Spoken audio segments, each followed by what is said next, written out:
Today's podcast is brought to you by Alsbrook Accounting. Alsbrook Accounting is Rochester's entrepreneurial financial service provider. Their local team provides experienced accounting, bookkeeping, tax prep, and advising at extremely affordable rates to help entrepreneurs and businesses of all sizes launch smart and grow fast. Contact Alsbrook Accounting today at 931-841-4937 or at www.alsbrookaccounting.com for a free consultation to get your business off the ground and on track for growth. That's ALSBROOK accounting.com.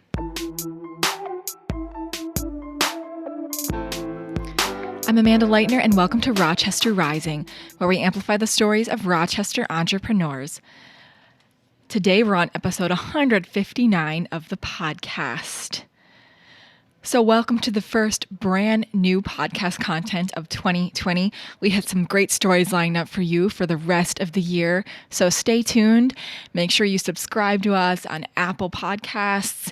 We're also on Spotify and on YouTube, or wherever you listen into your podcast content. So check us out. So today we get to sit down with Natalie and Dan Slagle. They are the married couple behind Fyooz Financial Planning Services, a fee-only financial planning service, particularly for couples in their late 20s and early 40s. We cover a lot of ground on the podcast today and have a lot of fun with this show, talking about how Natalie and Dan started in kind of the St. Paul area. Natalie's actually from Rochester, traveled to Portland, came back to start their business in Rochester, and how they're building their business right here and working together as a married couple. So you're in for a real treat today, so be sure to listen in to the rest of the show. Just a reminder, you can find many stories of entrepreneurship on our website at rochesterrising.org. And if you know someone who would be a great guest for the podcast or for any other storytelling that we do, let us know. Shoot us an email at rochesterrising@gmail.com or a message through our Facebook, Instagram, or Twitter profiles. All right, so now on to the podcast today with Natalie and Dan Slagle of Fyooz Financial Planning Services.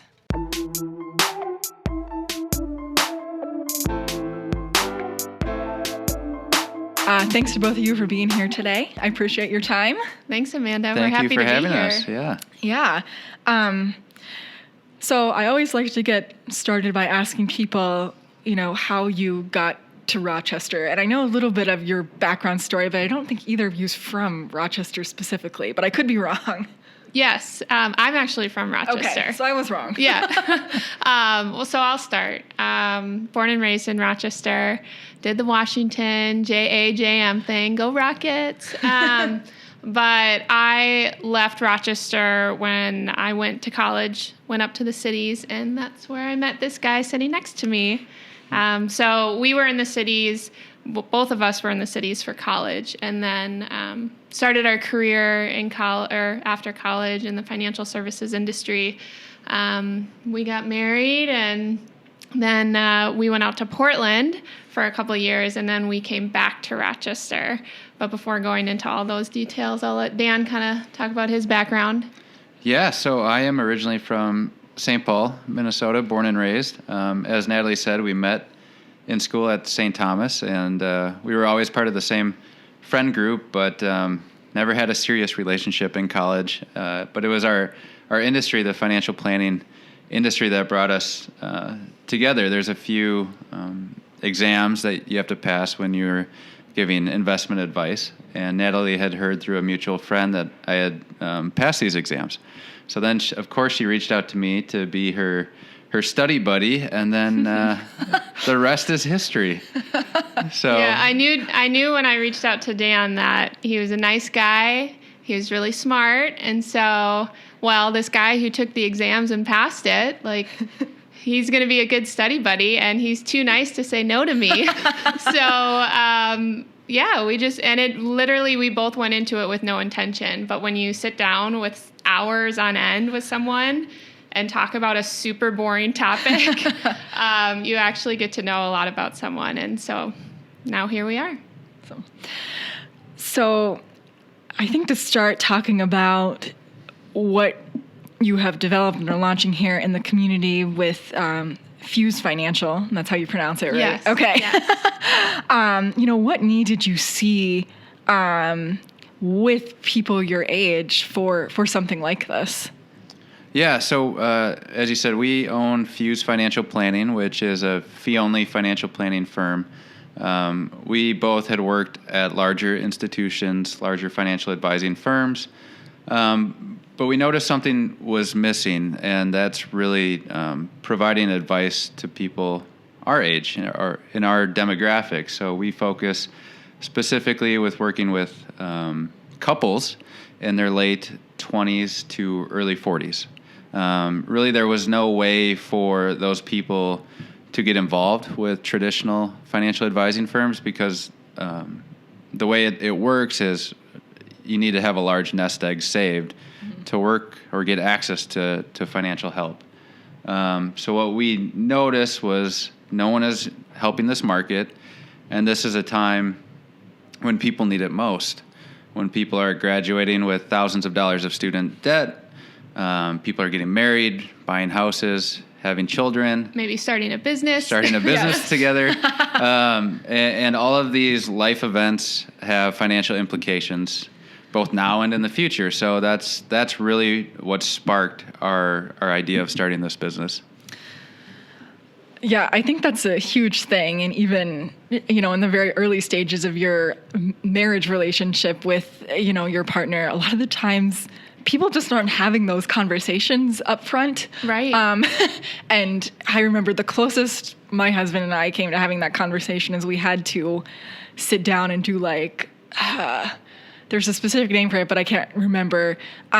We got married in the Catholic Church, and you have to talk with you have to go through a series of classes and talk with a couple. Yeah. So they were they told us the only financial advice we got is you need to consolidate your bank accounts as soon as possible, which we did not do because we thought that was too complicated for all of that. It is a hard the debt and the process. payments and stuff. Absolutely. And we were both.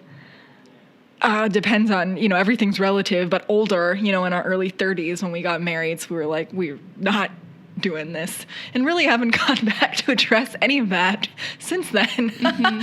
So it's a very difficult conversation, basically, is what I was trying to get at with anybody, no matter how close you are. It really is. And, Dan and I were both so fortunate to be in the industry that we're in. Getting that expertise and that knowledge in the beginning and being able to utilize it in our personal lives. But even for us, what we noticed is that we're both so, we've got the technical skills in this industry, but how do you apply it to your personal life?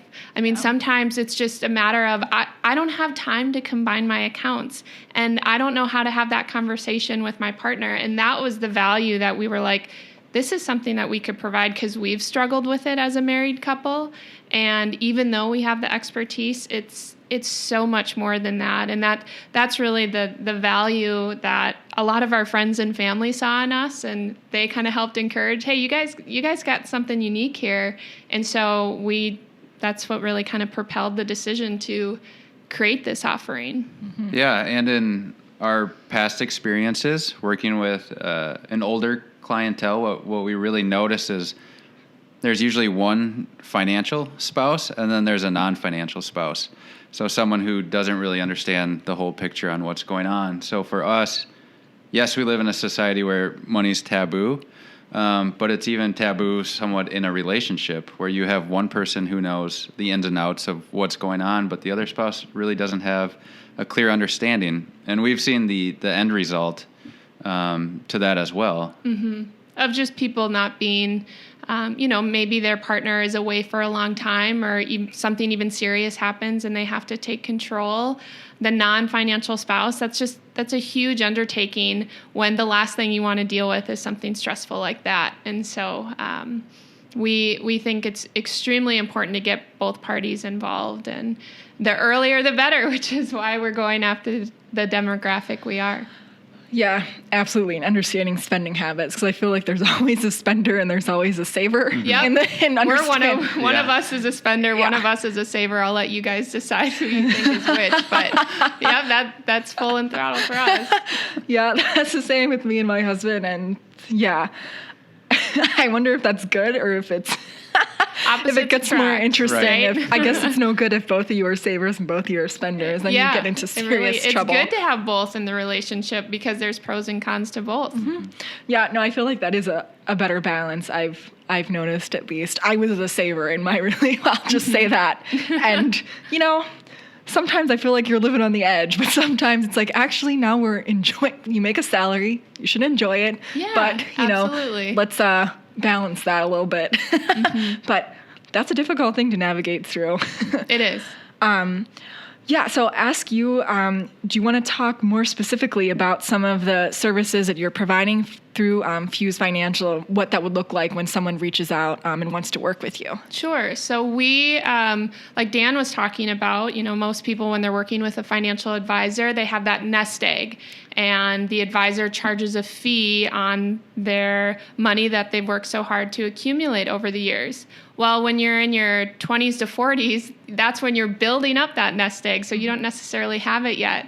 But what a lot of folks do have at our age is they have the right amount of cash flow.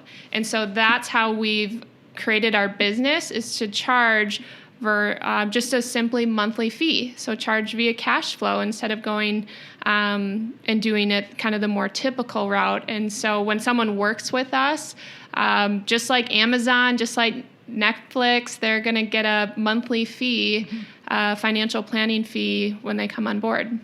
So it's based more on an upright fee rather than traditional financial planning is normally a return on investment, it or would be like a percentage. A percentage. So a lot of times people will charge anywhere from 1% to 2% on $1 million portfolio or whatever it may be. And so, and that's it's not to knock that way at all. It's just not everyone has that available or even wants that. And so this is just another avenue to get advice or another way to do it if that's what speaks to you. Right. Why not adopt a subscription method for financial planning when the rest of our life is structured that way too? Yeah. Right. That's what we understand. You know. So yeah, I think that makes a lot of sense.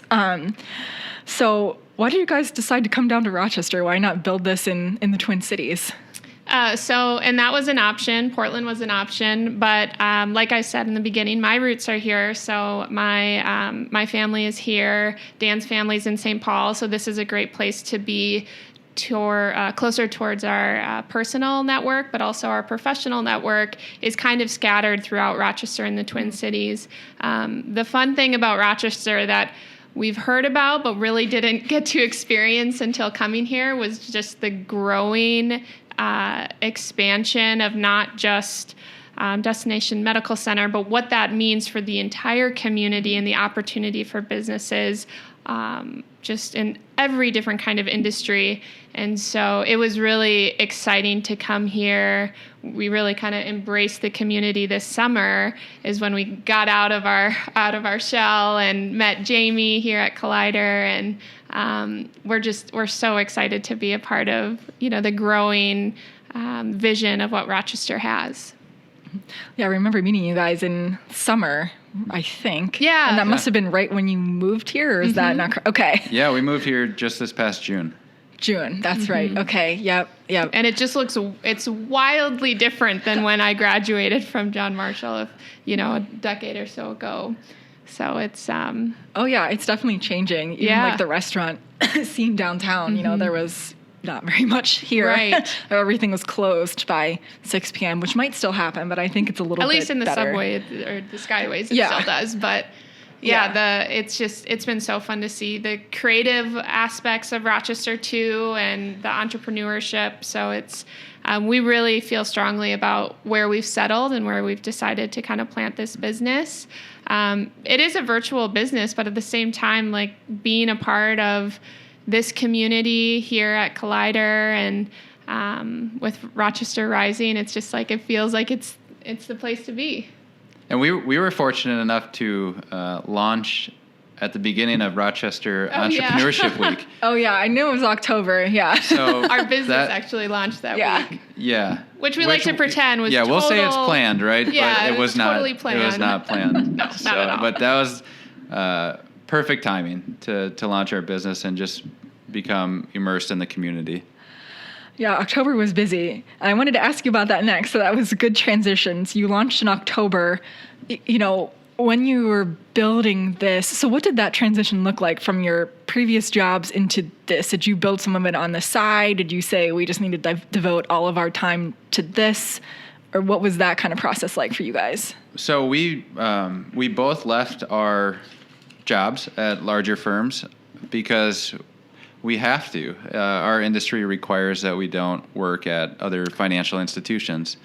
So for us, that meant literally packing up our car and driving from Portland to Rochester and starting from scratch with no income. Whereas we had well-paying jobs when we were in Portland, and it was the lifestyle that we had always wanted, but it wasn't fulfilling from a career standpoint.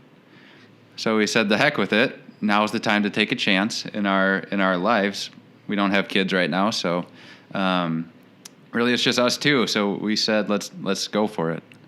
Now we certainly planned it out where we knew that when we quit our jobs, that would mean no income for some time. And being financial planners, I figured you had a good grasp on this one. We had Excel spreadsheets and all the likes of just planning, what it would look like for the first few years of our life as entrepreneurs, because it's not even just the business expenses. Usually the most expensive part is your life. And just, and we took a lot of measurements to cut back our expenses to help really for the business side and our lifestyle. We were traveling quite a bit. We were shopping, going out to eat at least twice a week. Like, we lived a very blessed life out in Portland, and we kind of had to do a check-in on, what's really important? Well, creating this business and creating this offering to the community is what's our top goal right now. And so that kind of helps put everything else aside. But we probably were saving for this event for a little over a year. And it's kind of interesting because we've been saving for a while, but we didn't really know exactly what it was going to be for. And then it's like, oh, we know what it is. And so, that planning ahead of time was just monumental for this to even be able to work. Yeah. I think that's so important too, because everyone thinks you'll just start making money right away. And for you guys, it's kind of like the long sell, right? It's the long selling process. Oh, yeah. Yeah, it takes time to build a relationship, and that's the foundation of the business that we're in. Mm-hmm. Yeah. Yeah, and I think that's things a lot of entrepreneurs forget. And we forget that, you probably do need 2 years of income, or savings in your back pocket. Absolutely. And modification of lifestyle depending on, how it was. So, yep, I totally hear ya. I remember those things too. And I was, very lucky to, be able to do that. But there were times when it definitely was very, very hard. It is. Yeah, because sometimes you just want to go out and buy a new sweater, especially when it's negative, 20-degree wind chill out there. Yeah. But, you just got to totally change your mindset and really keep the focus on what's important. And it kind of helps propel you from there. Yeah, absolutely. I think you guys talked a lot about, early building of your business, but when you moved back here to Rochester in June, what was that process like from June till now of building this and learning about the community? Well, there's a lot of learning about the community and each other. Dan and I have never worked with each other before. So they're not even in the same firm. We had the opportunity to work together when we had moved out to Portland, Oregon. And at that time, which is funny to think about now, we both said, no, let's work for different firms because we would see each other 8+ hours a day. And 24/7. Yeah, and we'd be in a car together commuting. So let's not do that. And then here we are, 2 years later, working day and night together. Yes. So the relationship aspect is definitely there's definitely a learning curve to it, but it's fun. At the end of the day, I had a friend put it to me best. How cool is it that I get to spend a full day with the person that I love most? Okay, don't make me cry. Thank you. But if I had asked myself if I would be doing that like a year ago, I'd say, yeah, that sounds awesome. Sign me up. So that's what we get to live now. Yeah. We became pretty big bike advocates out in Portland, and there's all these other just traces of our life that we created when we moved away from Minnesota.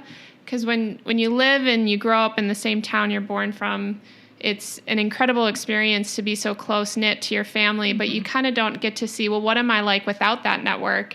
And Dan and I had such an amazing opportunity to explore that side with each other out in Portland, just really being the two of us. And it was such an important foundation of our marriage. And we found out what things we liked, like what activities, what really drew us closer together. And so moving back here, being embraced in our family and friends again, although we're so happy to be with them, we still have to remember what grounds us as a couple.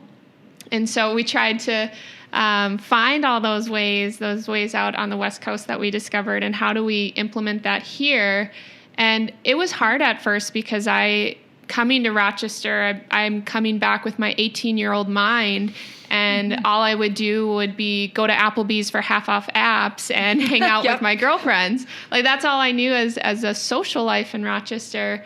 But Dan and I discovered the bike trail system here, which was incredible, and really just how do we, going to the markets, and coming to Collider was a huge step for us as well to get to know people. Otherwise, we were just stuck in our house all day, every day. The two of you working together. The two of us working together. You can imagine that it was a marital decision to come to Collider. It was more of that than a business decision. Yeah. Are there even any pets at home that kind of break the... Not even that. No pets. Okay.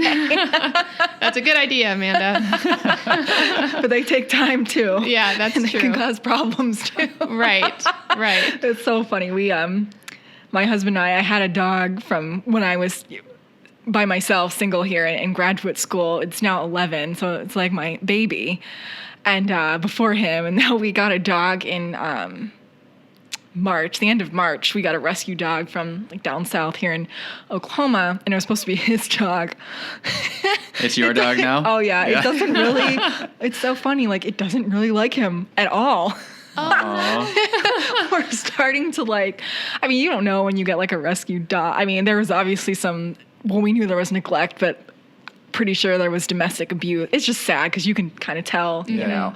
But yeah, the poor dog does not really like him at all. Oh, no. Starting to warm up a little bit. Just give him some food. Right. Take him for walks. But well, lucky you. Yeah.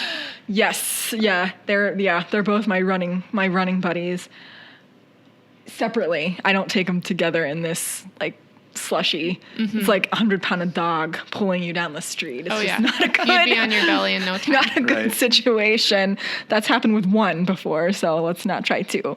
But yeah, I think running a business with a spouse is, it can be challenging. So do you guys have any kind of rules? And, do you only talk business here?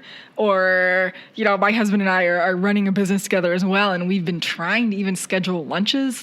It can't be all at home that all you're talking about is, business. So do you guys have any tricks of how you balance all that? I think the answer to your question is no, not right now. We've met with a lot of other couple-owned businesses. Just to get their insight and expertise on what they do to balance the relationship, both from a personal standpoint and work. But as far as what we try to do, maybe, we come home after dinner, we try to turn it off and not talk about business, but just where we're at with the business and call it a growth stage. It's exciting, so it's fun to talk about. So we enjoy it. Yeah, I think there's a little bit of a stigma about talking to your partner about work, whether it's you're working together or not. And, your work should be something fulfilling, something that brings you joy. And so why would you not want to share that with someone? Now, it's kind of funny because towards the later days of our working careers outside of Fyooz Financial Planning, Dan and I would both come home and we could understand each other's lingo and what each other was going through, being that we worked in the same industry. But it kind of turned into just us complaining, right? You come home and complain. Easy to do. And I think that's what people don't like, which is which is right. You should share other parts of your day. But the cool thing about what we're doing now is we get to share in the excitement. I get to sit here while Dan is doing these incredible things. I'm witnessing it. I'm benefiting from it, and I get to really see and share like how proud I am of him. And it's just kind of a beautiful and unique thing. So we're kind of happy to talk about it and be creative and be innovative with each other.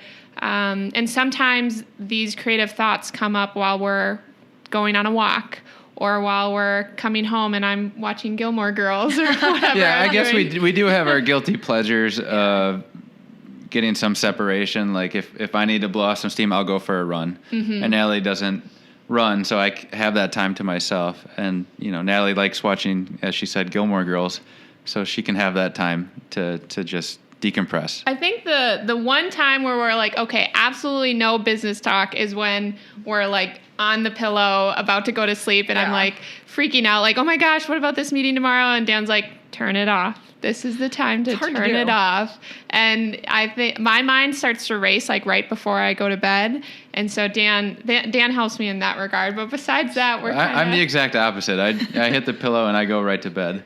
Like in the morning, you're up and at 'em, and I'm like, turn the light off.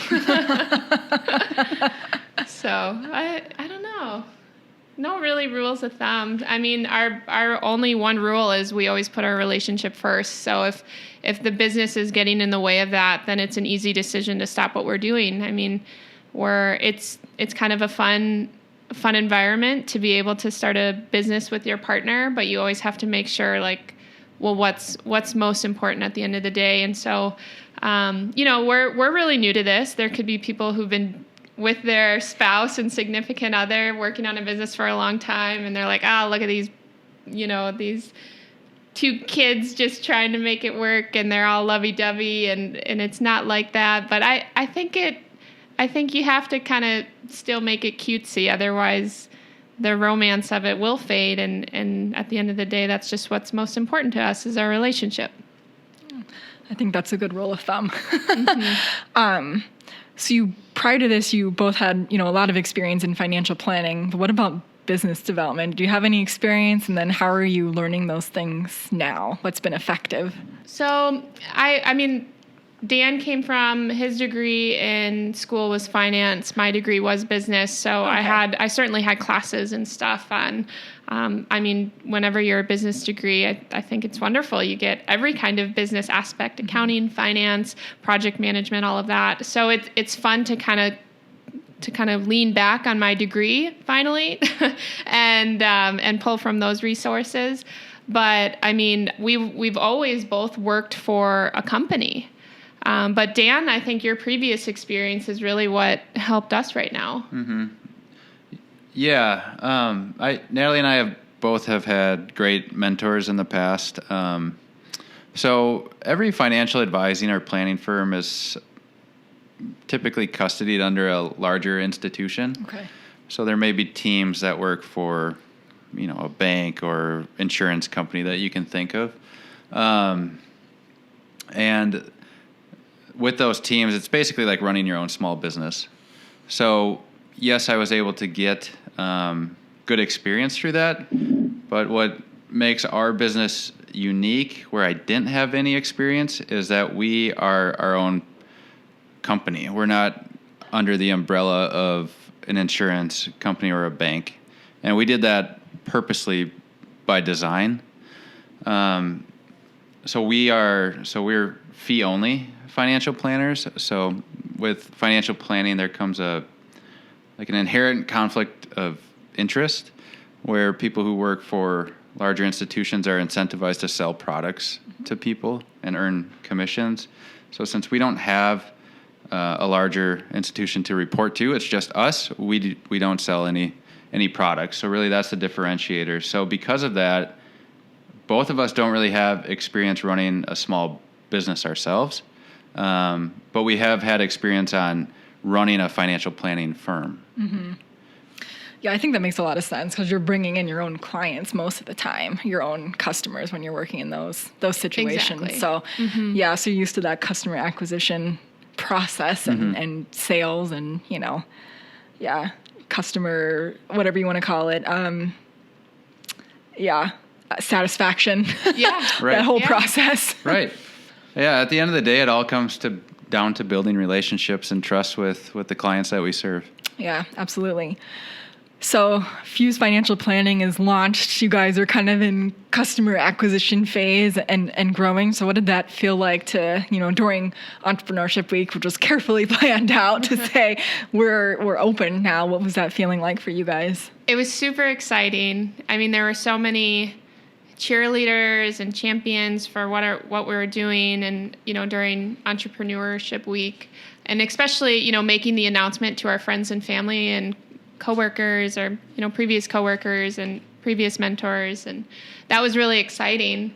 I think what's been surprising is you think that you're going to have that team and that squad every week, every day saying, you're doing it. Like, look at you taking a risk and putting yourself out there. And the truth of the matter is people just go on with their everyday lives as they should, right? I mean, everyone's busy. And I think it was a kind of a shock to me that I wasn't getting these texts or phone calls from my closest people saying, hey, keep going. This is the right thing.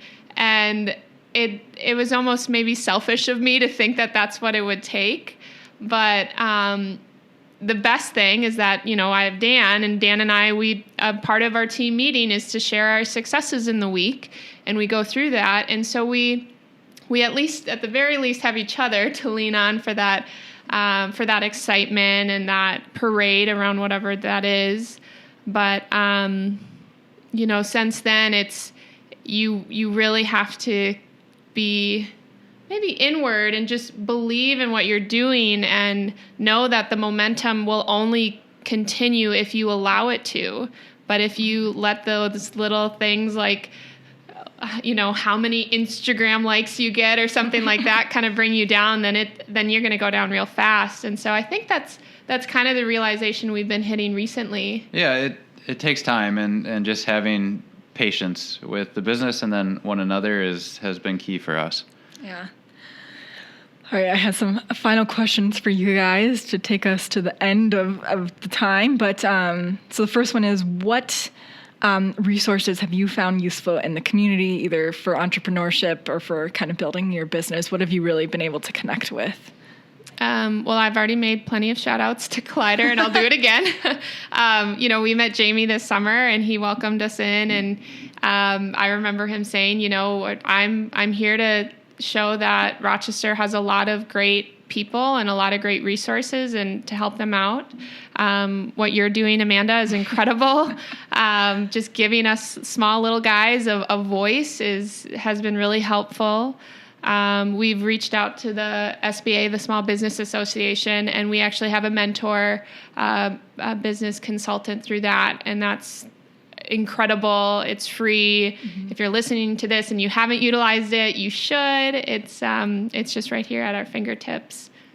Any other resources? No, we've really been able to get involved with or meet with other small business owners and entrepreneurs in the community, which has helped us a lot being new to the city. Mm-hmm. Maybe we're a little ignorant to the fact that, we're so new, but people are willing to share their insight on, how to approach building relationships. And for us, it's more like we're interested in collaborating with mm-hmm. people. If we have common missions and values, then it's pretty simple. I think the hard part is when you're a financial planner, the typical reaction 9 out of 10 times or 10 out of 10 times, people take a step backwards when you introduce yourself that way. And it's unfortunate it has to be that way, but there's past experiences that lead to it. So if we're learning to craft our message to say, we're interested in learning more about you and how you give back to the community, then people are very receptive to meeting with us because we're not out there actively soliciting their business. We legitimately wanted to learn from their past experiences on how to get involved in the community. Mm-hmm. I think that's a great approach because number one, people generally like to help, and number two, they love to talk about themselves. Yeah. Oh, yes. Yes. I'm sure you found that out quickly. What's one tool you feel you couldn't do your jobs without every day? What do you need? My Google Calendar. I never know what I'm doing the next day. I have no idea what I did yesterday, but when I look at my Google Calendar, that's pretty nice. And we set up it's called Calendly. It's just a scheduling software. I do that too. Oh my gosh. I mean, I've never worked for a firm that uses a software. They have a person. Yeah. And just not having to go back and forth is incredible for the business we're in when we're setting up appointments all the time and meeting with people. And do you want a virtual meeting? Do you want an in-person meeting? That's been a really big tool. For me, it's coffee, number one. Yes. Yep, Coffee, I hear that one too. And then the gym I belong to. If I didn't have an outlet or an escape from work, a lot of my creative thoughts come when I'm exercising or doing a run. So without my 2 feet, I don't know, what I'd do. Yeah, I think that's some good insight. I actually completely turn my thoughts off when I'm running, but I feel that that's good as well. Yes. I think about nothing. Yeah. Which is pretty much the only time I have to do that. So it's refreshing. Do you have any book or podcast suggestions? Any good books or podcasts recently? Or articles, whatever. My favorite book right now that I've read recently is called Hit Refresh, and it's by Satya Nadella. He's the CEO of Microsoft, and he talks a lot about he's big into one, empathy, and then two, collaboration. And Microsoft at one point was a company that everyone knows, Bill Gates, and then they had another CEO, and then Nadella came in. And when he came in, they weren't collaborating with people. Like there was a time when you couldn't get Microsoft products on like your Mac. And he came in and he basically said, this is all wrong. Like we should be working together in unison. And I love hearing him speak. I just love listening to his business mind. So the book is called Hit Refresh. I recently started listening to this podcast. It's called Committed. And it might be a little bit more tailored to the females out there, but it's just stories on relationships. And being that Dan and I do really want to incorporate the relationship side of money and just being partners and thriving in your relationship, we're trying to kind of just learn that realm a little bit. And this podcast is just 30-minute episodes on two people and their relationship together and the adversities that they face. And every episode I'm crying at the end of it. And it only takes about 25 minutes for me to get there. But there are just these incredible stories on people just getting through these amazing endeavors and obstacles together. And I think it's inspiring. Awesome. Those are two great suggestions. I haven't heard either of those yet. So yeah, I got to add to my list. The last question, I don't think any of us achieve this, but how do you work towards balance in your life between work, business, wellness, all of that? I love how you said, I don't think any of us achieve it. I don't think we're achieving it right now, but that's because of where we're at in the business. I think we just all need to take 5 minutes, and maybe it's a week. People say, 5 minutes a day, everyone can do that, but nobody does it. Maybe take 5 minutes a week to just sit and do nothing and see what comes to your mind and see what's important to you. I know Dan and I have kind of been getting into meditation a little bit more, and there's this closet in our house that we go into because it's the only space that has no windows. Yeah. And you're like surrounded by walls, and we shut the door and just sit in the closet. It looks really funny, but it's a great space for us to go to and just close off. Like literally you close the door, you're closing the world off, and to reflect and be like, well, what's making me upset right now? What's making my anxiety go up? What's making me happy right now? What's bringing me joy? Like if you just ask those questions, then hopefully it can kind of create that balance, because maybe you just absolutely love working 12 hours a day, and that provides you some sort of balance and pleasure of consistency, and reflecting on that and knowing that is okay. Yeah, for me, it's been meditation, and I'm very new to it. You would be like, how do you meditate? And I'm like, you just got to try it. I recently downloaded an app that actually provides guided meditation. It's called Headspace. And it's really helped me, because I'm sure most listeners can relate when you're talking with the person that you spend the most time with and you love. Sometimes like you remove the guardrails and you act a little, I don't want to say inappropriate, but not in the best interest of that person, just because you're so comfortable with them. Mm-hmm.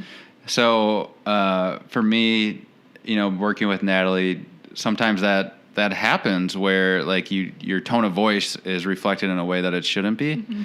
So for me, meditating has brought that back and calmed me down and like relieved me of anxiety, which tends to rise when you're starting a business. The other thing is time blocking.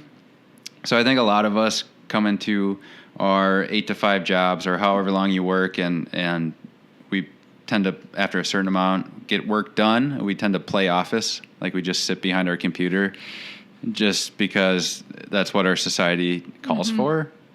And if I can come in and I can work really hard for 5 or 6 hours and get everything I need to have done, then I'll go take the remaining work day to go for a walk or go exercise.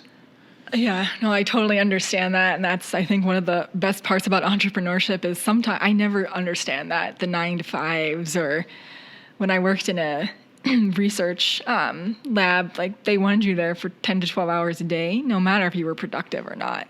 It was such a waste of everyone's time. It really like is. You really weren't doing anything. Mm-hmm. Like you said, you're like, oh, I spent so much time on Pinterest or like doing stupid things. Because I'm not supposed to leave until it's 5 o'clock. I'm not supposed to leave. Yeah. If you come in at 9, you left at 7 or 7:30, and that was just what it was. And now mm-hmm. I'm like, that was insane. Like, yeah, no, I totally hear that. Some days you work really hard for a couple hours, and some days you do work 10 to 12 hours because you have to.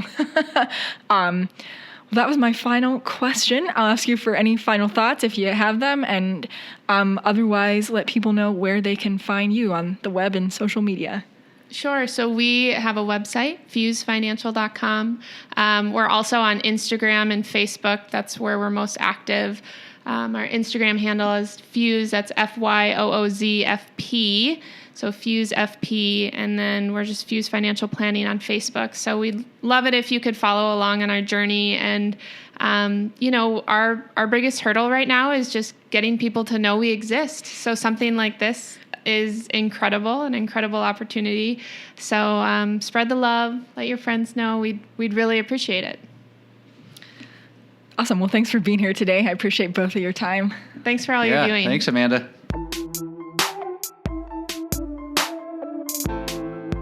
Thanks so much to Dan and Natalie for being on the podcast today. You can check them out at FyoozFinancialPlanningServices.com. You can check them out at FyoozFinancial.com. That's FYOOZ Financial.com. Or you can check them out on Facebook and Instagram. And we have all those links in our show notes below as well. Thanks so much for tuning in to our podcast today. Be sure to subscribe to our podcast and rate us wherever you listen into your podcast content. We'll be back again next Wednesday with a brand new episode.